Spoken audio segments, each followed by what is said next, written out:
വിശുദ്ധ മത്തായി എഴുതിയ സുവിശേഷം 10-ാം അധ്യായം 16 മുതൽ 25 വരെയുള്ള വചനങ്ങൾ. പീഡകളുടെ കാലം.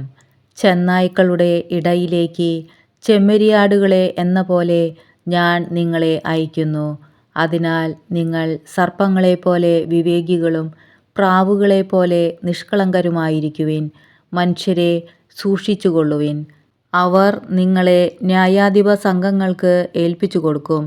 തങ്ങളുടെ സിനഗോഗുകളിൽ വെച്ച് അവർ നിങ്ങളെ മർദ്ദിക്കും. നിങ്ങൾ എന്നെ പ്രതി നാടുവാഴികളുടെയും രാജാക്കന്മാരുടെയും സന്നിധിയിലേക്ക് നയിക്കപ്പെടും. അവിടെ അവരുടെയും വിജാതീയരുടെയും മുമ്പാകെ നിങ്ങൾ സാക്ഷ്യം നൽകും. അവർ നിങ്ങളെ ഏൽപ്പിച്ചു കൊടുക്കുമ്പോൾ എങ്ങനെ പറയണമെന്നോ എന്തു പറയണമെന്നോ നിങ്ങൾ ആകുലപ്പെടേണ്ട. നിങ്ങൾ പറയേണ്ടത് ആ സമയത്ത് നിങ്ങൾക്ക് നൽകപ്പെടും.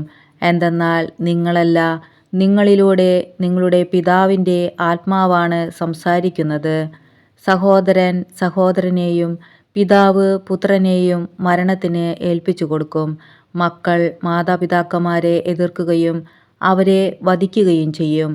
എൻ്റെ നാമം മൂലം നിങ്ങൾ സർവ്വരാലും ദേഷിക്കപ്പെടും. അവസാനം വരെ സഹിച്ചു നിൽക്കുന്നവൻ രക്ഷപ്പെടും. ഒരു പട്ടണത്തിൽ അവർ നിങ്ങളെ പീഡിപ്പിക്കുമ്പോൾ മറ്റൊന്നിലേക്ക് ഓടിപ്പോകുവിൻ.